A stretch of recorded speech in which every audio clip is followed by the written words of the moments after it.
हाँ, तो मैं ये बता रहा था कि पहला पॉइंट मैंने आपको ये बता पाया कि भाई जो अपर ऑर्बिट से अगर इलेक्ट्रॉन जो है, ये कहा electron jump electron jump from upper orbit to lower orbit, तो ये एमिट करता है energy in the form radiation.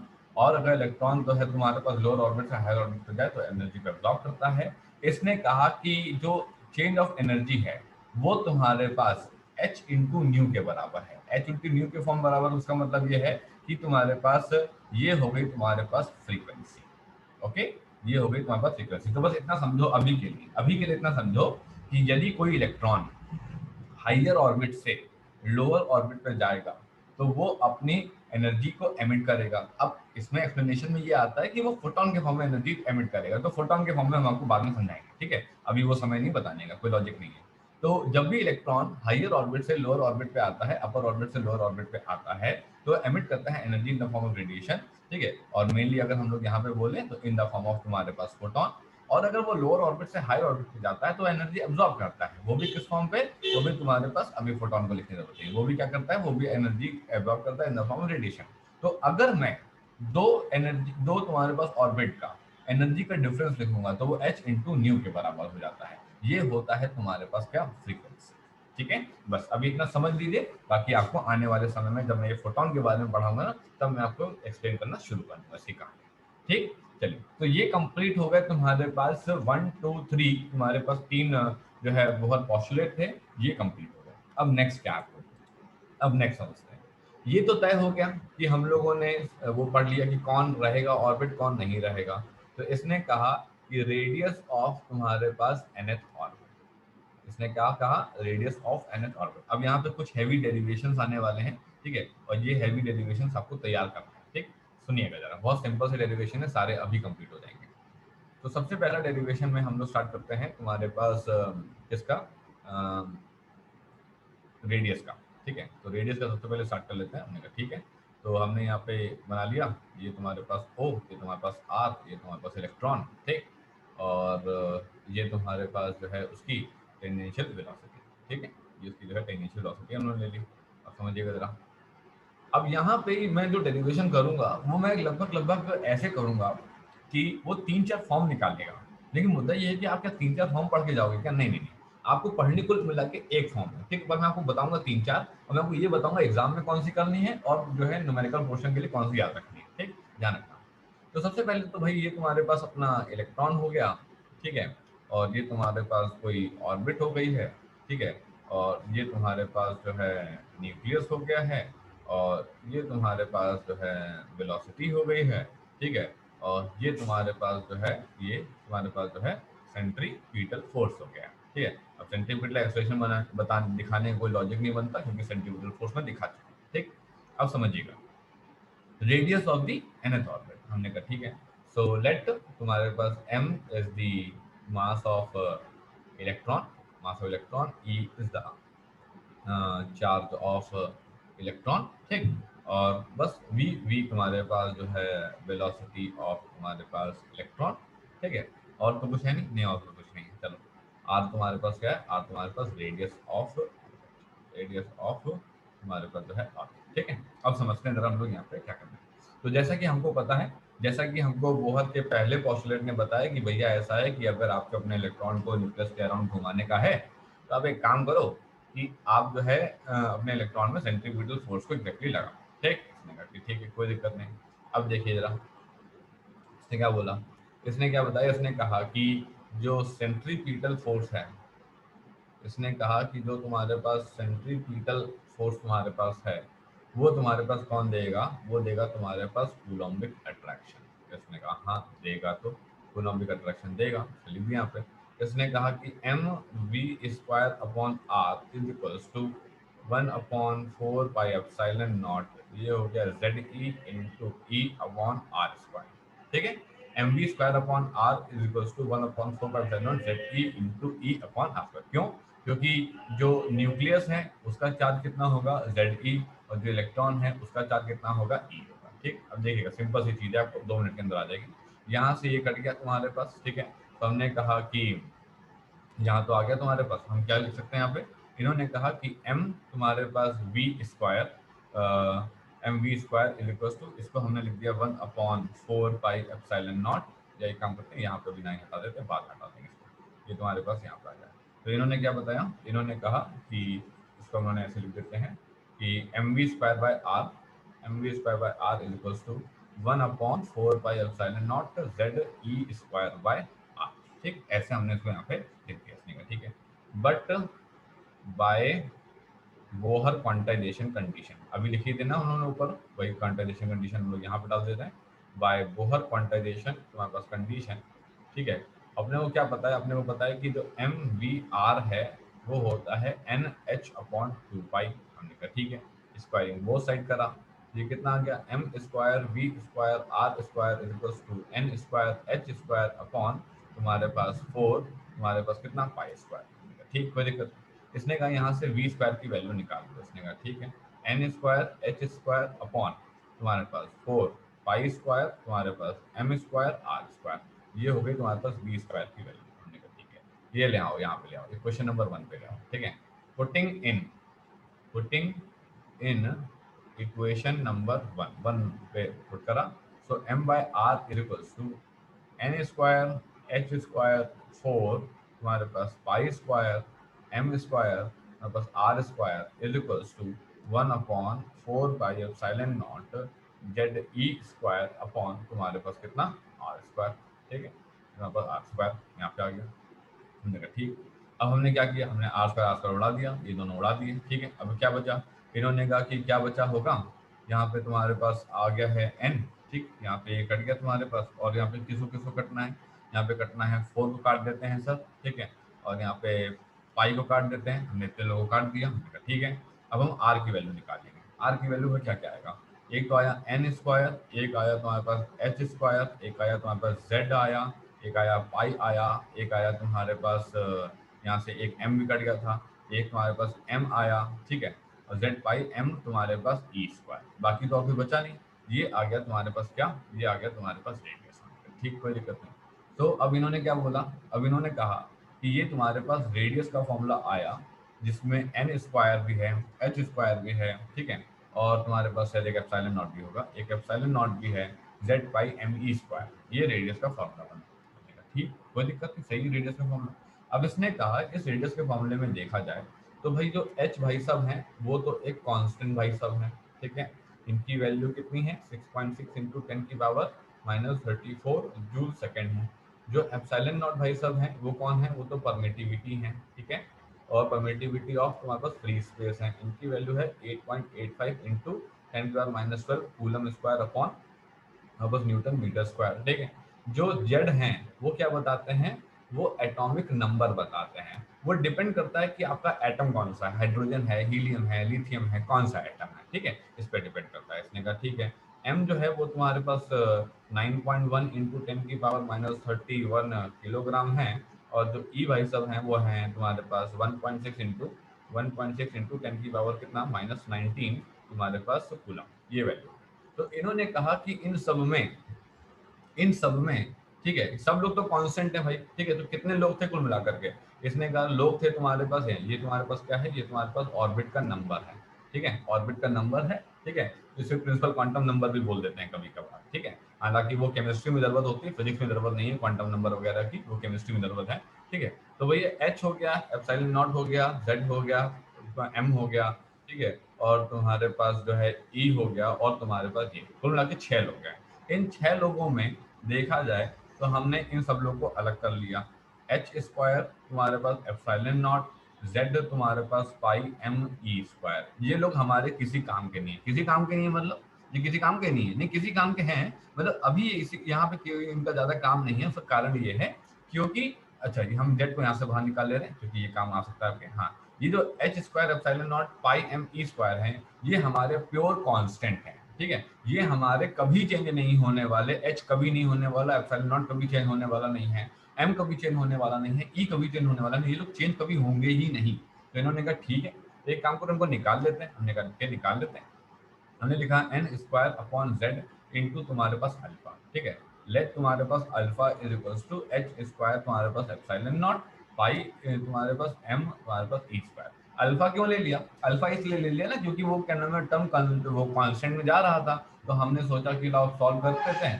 तो हम अल्फा के टर्म्स में उसको निकाल लेते हैं, देखते हैं कुछ वैल्यू वैल्यू आ जाएगी। तो उसने कहा ठीक है सर।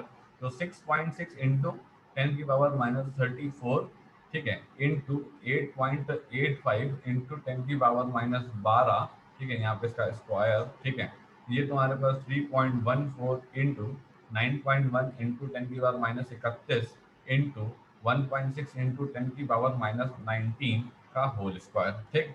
जब हमने इसको कैलकुलेट किया तो ये value I point of 529 into 10 तुम्हारे पास -10, ठीक है, और ये आ गई तुम्हारे पास मीटर में वैल्यू।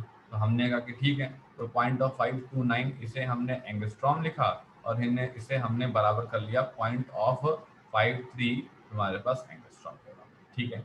तो इन्होंने कहा कि ठीक, radius of the nth orbit, समझना, इसने कहा कि रेडियस ऑफ तुम्हारे पास जो है nth ऑर्बिट, nth ऑर्बिट का जो रेडियस होगा, सिंपल सी बात है, कहाँ से मेजर होगा? न्यूक्लियस के सेंटर से मेजर हो रहा है, ठीक। तो इसकी value I n² upon z into point of 53 तुम्हारे पास क्या एंगस्ट्रॉम, ये आ गई आर एन का फॉर्मूला, ठीक। आपको यही फॉर्मूला याद रखना है, आपको, ठीक है, यही फॉर्मूला याद रखना है, ठीक है, to be used in exams, ठीक है। यही आपको क्या नाम है याद रखना पड़ेगा।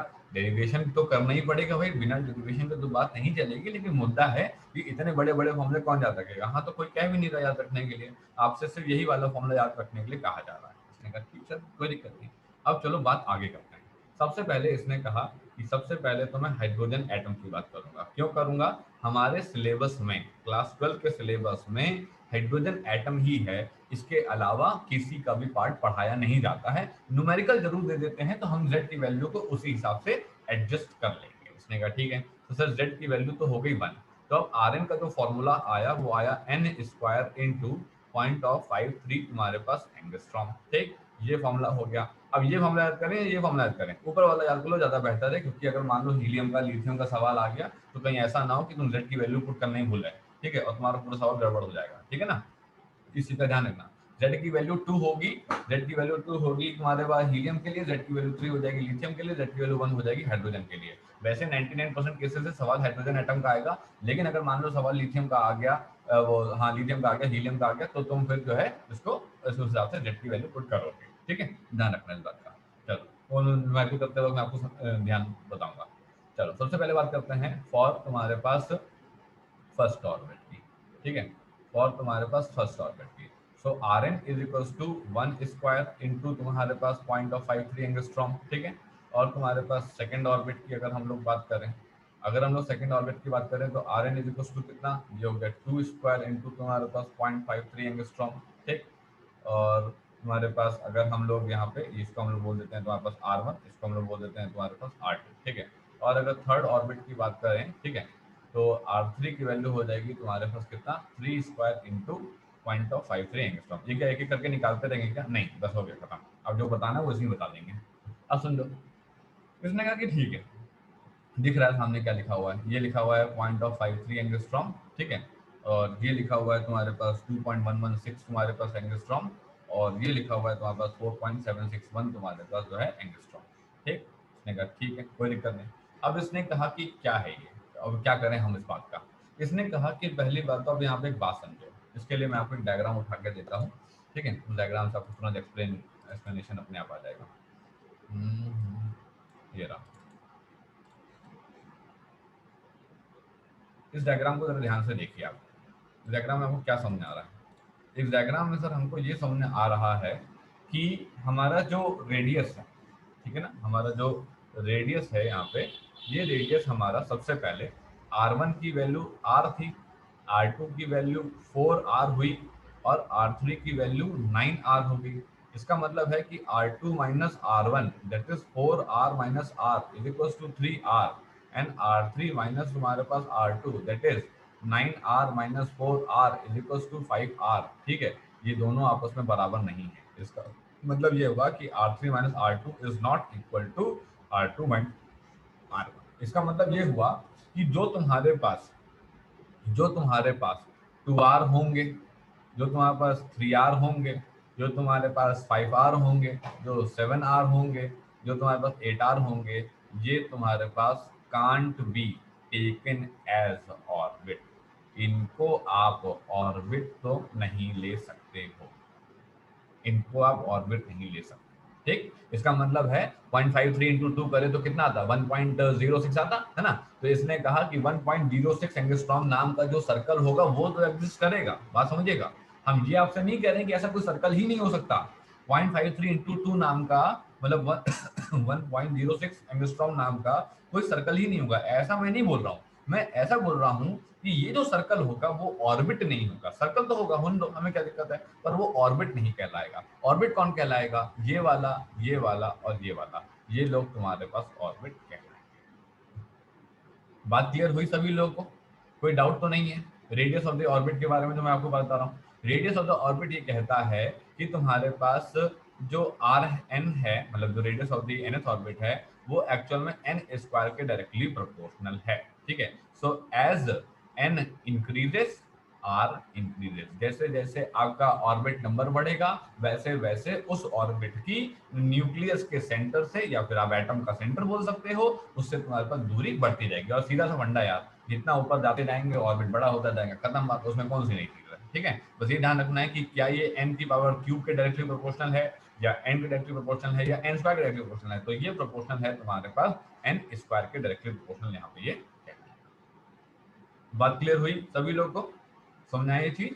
ठीक, चलिए अब हम लोग आगे देखते हैं नेक्स्ट हमारे पास क्या है। अब नेक्स्ट हमारे पास समझने के लिए इसके अंदर क्या है, नेक्स्ट हमारे पास जो है समझने के लिए यहाँ पे आती है एनर्जी ऑफ तुम्हारे पास nth ऑर्बिट। ठीक है, एनर्जी ऑफ तुम्हारे पास nth ऑर्बिट, वेलोसिटी भी है वो भी बताएंगे। ठीक है, यहाँ पे लिख देते हैं हमारे पास एनर्जी ऑफ तुम्हारे पास nth ऑर्बिट। ठीक, और इलेक्ट्रॉन इन तुम्हारे पास nth ऑर्बिट। समझिएगा, इसने कहा कि हम लोगों ने रेडियस को निकाल लिया। रेडियस कैसे निकाला, रेडियस इस बात पे निकाला, बोहर का जो पहला पॉस्टुलेट था उसको इस्तेमाल कर रेडियस निकाल लिया था, और क्या करते हैं इसमें, जैसे कहा बात तो सही। अब इसने कहा कि हम क्या कह सकते हैं, इसने कहा हम ये कह सकते हैं कि हम लोग at a particular orbit electron will possess electron will possess two types of energy. कौन सी, कौन सी दो एनर्जी, सिंपल सी बात है यार, ये तो तुमको पता है। ये possess करेगा क्या, kinetic energy plus potential energy. क्यों काइनेटिक एनर्जी, क्यों पोटेंशियल एनर्जी, क्यों करेगा। अब यार देखो भाई, तुम्हारे पास वेलोसिटी है, ये वेलोसिटी इंडिकेट करती है कि तुम्हारे पास काइनेटिक एनर्जी होगी। ठीक, तुम्हारे पास अंदर की तरफ यहाँ पे चार्ज प्लस जेड ई है, और ये इलेक्ट्रॉन है।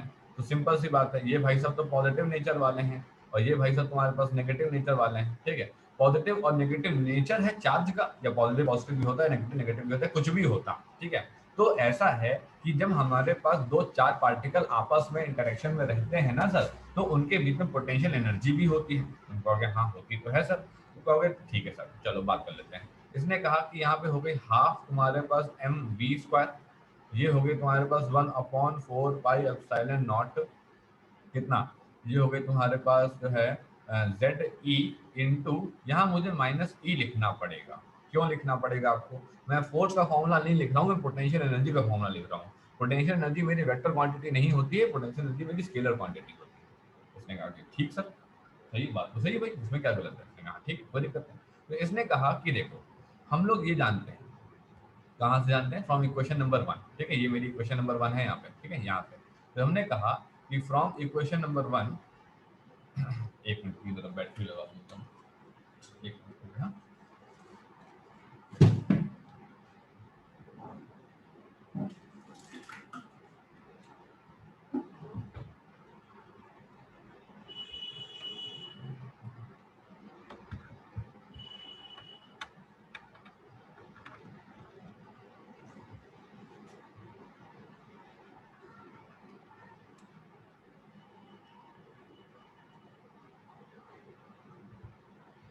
हाँ चलिए, अब बात करते हैं तुम्हारे पास from equation number 1 from equation number 1 हमें पता है कि एम वी स्क्वायर आर जो होता है, ठीक है, एम वी स्क्वायर आर जो होता है तुम्हारे पास यहाँ पे है, वो होता है 1/4 पाई एप्सिलॉन नॉट। वो होता है तुम्हारे पास कितना, 1/4 pi epsilon not Z E square upon तुम्हारे पास आर स्क्वायर। हमने कहा ठीक है, यहाँ से इसको काटा, ठीक है। हमने कहा कि मल्टीप्लाई बाय 1/2 बोथ साइड, दोनों साइड पे हमने मल्टीप्लाई किया, ठीक, मल्टीप्लाई किया। जैसे हमने मल्टीप्लाई किया तो कितना आ गया, ये आ गया तुम्हारे पास कितना, 1/2 तुम्हारे पास half M we square equals to 1/8 pi epsilon not Z E square upon are.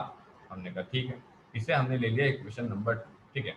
Putting in तुम्हारे पास इक्वेशन नंबर 2, इक्वेशन नंबर 2 में पुट कर दीजिए, ठीक।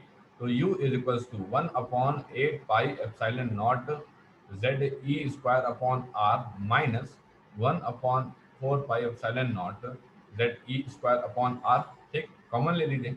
1/4 pi epsilon not Z E square upon r, यहाँ पे 1/2, यहाँ पे -1, ये वैल्यू आ गई -1 अपॉन तुम्हारे पास 8 pi epsilon not Z E square upon r, ठीक। ये आ गई तुम्हारे पास क्या, टोटल एनर्जी। यहाँ पे मुझे टोटल एनर्जी लिखना चाहिए पोटेंशियल एनर्जी की जगह, ठीक है।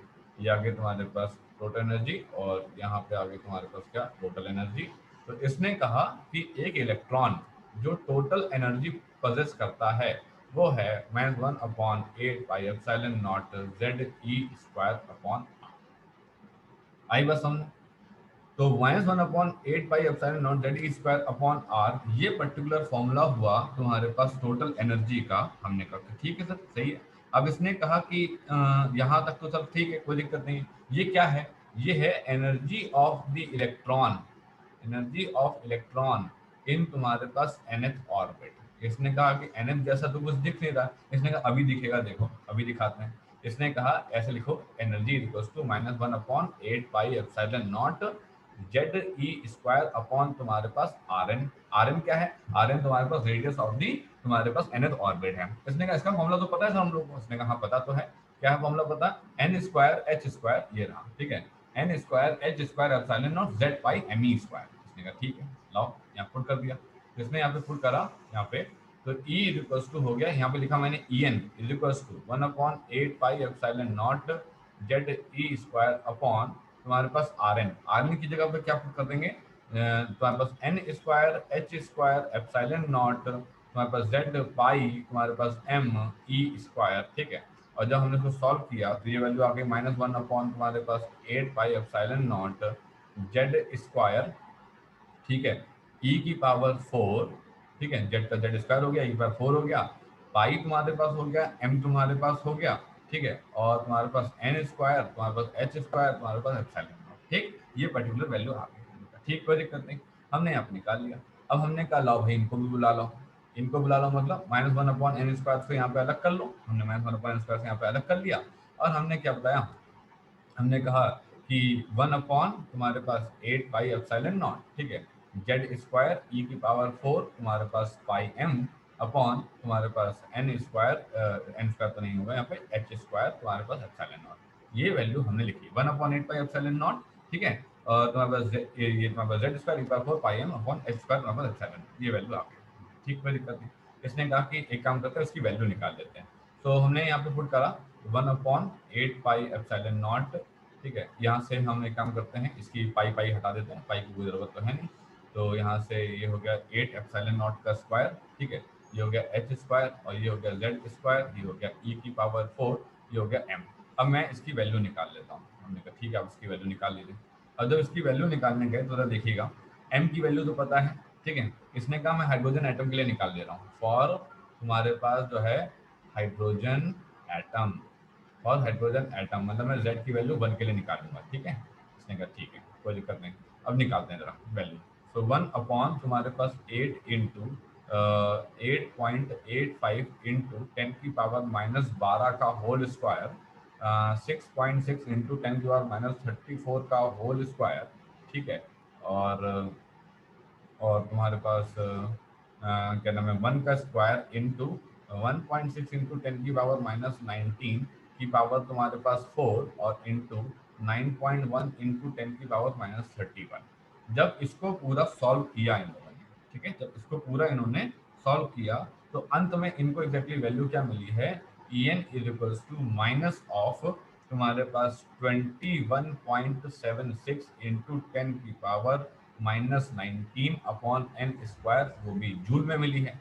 हम लोग जानते थे कि 1 इलेक्ट्रॉन वोल्ट होता है 1.6 इंटू 10⁻⁻19 जूल ऑफ एनर्जी, ये बात हम जानते थे। तो 1 अपॉन 1.6 इंटू 10⁻⁻19, ठीक है, इज इक्वल टू हो गया 1 जूल। अब हमने En की वैल्यू पुट करी, माइनस ऑफ 21.76 इंटू 10⁻⁻19 अपॉन तुम्हारे पास कितना, upon n square into 1.6 into 10⁻⁻19, ये दोनों कैंसिल हुए और En की वैल्यू जो आई वो आई -13.6 upon n square electron volt. ये फॉर्मूला तुमको याद करना है, ये फॉर्मूला तुमको याद करना है, यही फॉर्मूला तुमको याद करना है और कोई फॉर्मूला तुमको याद ही नहीं करना है। ये सबसे बड़ा फॉर्मूला है, इसी फॉर्मूले पे बेस सॉरी पूरा एटम आपका चैप्टर निपट जाएगा, ठीक है। अब मुद्दा ये फॉर्मूले तो सर कर लेंगे, लेकिन ये डेरिवेशन तो करना पड़ेगा। हाँ, डेरिवेशन तो करना पड़ेगा, ये डेरिवेशन एग्जाम के लिए बहुत इंपॉर्टेंट है और आपको इसको प्रैक्टिस करनी पड़ेगी, ठीक है। चलो बात करते हैं इसकी।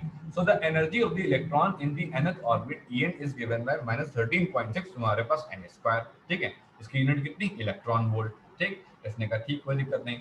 अब यहाँ पे हम कुछ बात करना चाहते हैं। इसने कहा क्या बात करना चाहते हैं, इसने कहा मैं डायग्राम देता हूँ फिर मैं बात करता हूँ इसका। तो इसने क्या बताया, इसने कहा आप ये वाला डायग्राम उठा लीजिए, ठीक, ये वाला diagram.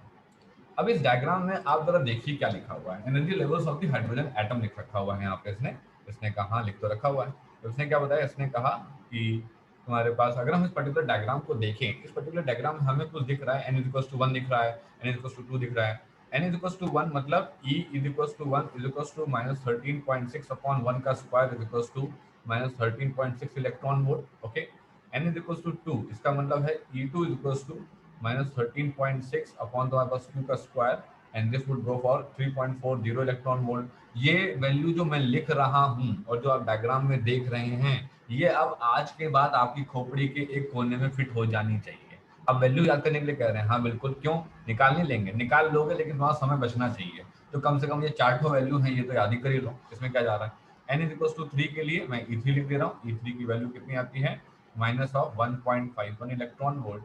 n is equal to 4 के लिए जो E4 की वैल्यू आती है माइनस ऑफ 0.5 इलेक्ट्रॉन वोल्ट, और n इज इक्वल टू 5 के लिए जो E5 की वैल्यू आती है, ये वैल्यू तुम्हारे पास आती है कितनी, ये आती है तुम्हारे पास माइनस ऑफ 0.54 इलेक्ट्रॉन वोल्ट।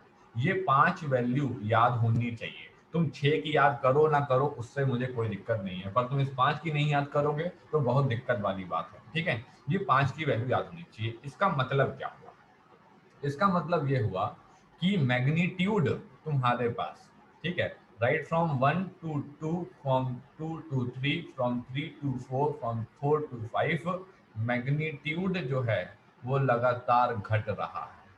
तो मैग्नीट्यूड जो है वो लगातार घट रहा है, ठीक है, पर एनर्जी जो है वो लगातार इंक्रीज हो रही है। तुम कहोगे ये क्या मतलब हुआ, अरे यार माइनस लगा हुआ है ना, ये भी तो देखा करो, माइनस लगा हुआ है ना, माइनस लगा हुआ है। तो इसने क्या बताया कि मैग्नीट्यूड तुम्हारे पास घट रहा है लगातार, जो एनर्जी का जो वैल्यू है यहाँ पे -13.6 है, यहाँ पे 3.40, 1.51, 0.85 एंड सो ऑन ऐसे करके, ठीक है। इन्होंने कहा मैग्नीट्यूड घट रहा है पर एनर्जी इंक्रीज कर रही है, ठीक है। तो इसका मतलब ये हुआ कि जब हम लोअर ऑर्बिट से तुम्हारे पास हायर ऑर्बिट पे जा रहे हैं, ठीक है, तो तुम्हारे पास जो है एनर्जी इंक्रीज कर रही है। इसका मतलब ये हुआ कि जब तुम्हारे पास जंपिंग होगी, जब तुम्हारे पास जंपिंग होगी, ठीक है, फ्रॉम तुम्हारे पास हाइयर ऑर्बिट से, तुम्हारे पास हाइयर ऑर्बिट से, ठीक है, लोअर ऑर्बिट पे, तो एनर्जी रिलीज होगी, एनर्जी रिलीज होगी। और जब तुम्हारे पास लोअर ऑर्बिट से, ठीक है, जब तुम्हारे पास लोअर ऑर्बिट से तुम्हारे पास हाइयर ऑर्बिट पे जाएंगे तो एनर्जी को क्या किया जाएगा, एब्जॉर्ब किया जाएगा, ठीक है।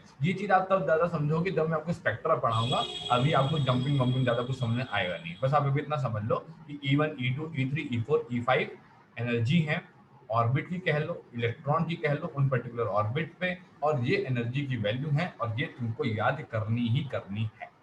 इसने कहा कि ठीक, कोई बात नहीं, बात समझ आ गई। अब इसने क्या बताया, इसने कहा कि हमको एनर्जी की वैल्यू तुम्हारे पास याद आ गई। अब इसमें मेरे को एक बात समझानी है। इसने कहा क्या, इसने कहा जो n इज इक्वल टू 1 है ना, इनका नाम होता है ग्राउंड स्टेट।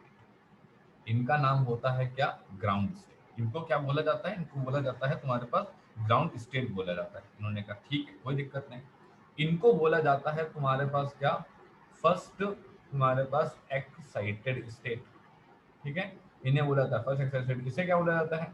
इसे बोला जाता है तुम्हारे पास सेकंड तुम्हारे पास एक्साइटेड स्टेट। इसे क्या बोला जाएगा? इसे बोला जाएगा थर्ड एक्साइटेड स्टेट। इसे क्या बोला जाएगा? इसे बोला जाएगा तुम्हारे पास फोर्थ एक्साइटेड स्टेट। ठीक है, इसे बोला जाएगा तुम्हारे पास फोर्थ एक्साइटेड स्टेट। ये ध्यान रखना। इसने कहा कि जो n इज इक्वल टू 1 है वो फर्स्ट एक्साइटेड स्टेट नहीं है। जो n इज इक्वल टू 1 है वो फर्स्ट एक्साइटेड स्टेट तुम्हारे पास नहीं है। ठीक है, इसका मतलब ये हो गया कि तुम्हारे पास जो n इज इक्वल टू 1 है उसका नाम ग्राउंड स्टेट है। अपने घर में होता है ना, जैसे अपने घर में तुमने देखा होगा, अपने मान लो 2 माले बने हुए हैं, मतलब एक नीचे वाला बना हुआ है जो रोड से छूटा हुआ है और एक ऊपर बना हुआ है। तो कुछ लोग कहते हैं कि क्या नाम है, ग्राउंड फ्लोर फर्स्ट फ्लोर, कुछ लोग कहते हैं फर्स्ट फ्लोर सेकंड फ्लोर, ऐसे बोलते हैं। ठीक है, तो ऐसे समझो ना कि अपन जो अपना जमीन से जो रोड से छू रहा है वो अपना ग्राउंड फ्लोर होता है घर अपना, और जो अपना पहला माला होता है, मतलब जैसे इसके ऊपर होता है छत के पार्ट में जो बना होता है वो अपना फर्स्ट फ्लोर होता है, फिर उसके ऊपर होता है अपना सेकंड फ्लोर होता है। ये वही चीज यहाँ पे अपन लोगों को फॉलो करनी है। Ground floor, first floor, second floor, third floor, fourth floor. ठीक है, ground state, first state, second state, third state, fourth state. इस तरीके से आपको यहाँ पे ये समझना। सभी लोगों को बात क्लियर हुई क्या? किसी को कोई डाउट तो नहीं है? ध्यान रखिएगा, मैं बताया मैग्नीट्यूड घट रहा है 1 से 2 से 3 से 4 से 5 जाते वक्त मैग्नीट्यूड घट रहा है पर एनर्जी डिक्रीज इंक्रीज कर रही है। इसका मतलब क्या हुआ? इसका मतलब ये हुआ कि उस हिसाब से ग्राउंड स्टेट के पास जो एनर्जी होगी उसको सर मेरे को मिनिमम एनर्जी कह सकता हूं मैं। बिल्कुल कह सकता हूं, बिल्कुल कह सकते हैं। Minimum energy would be eight ground state. As we go from ground state to first excited state to the second excited state to the third to the fourth and so on, the energy would increase but the magnitude would decrease. तो magnitude से कहीं confuse मत हो जाइएगा कि इन्होंने तो बताया कि मैग्नीट्यूड घट रहा है फिर बोल रहा है एनर्जी इंक्रीज कर रही है। अरे वो समझ लेना ना, negative x axis positive x axis, काम खत्म। तो तुमको इतना तो याद आ ही जाएगा।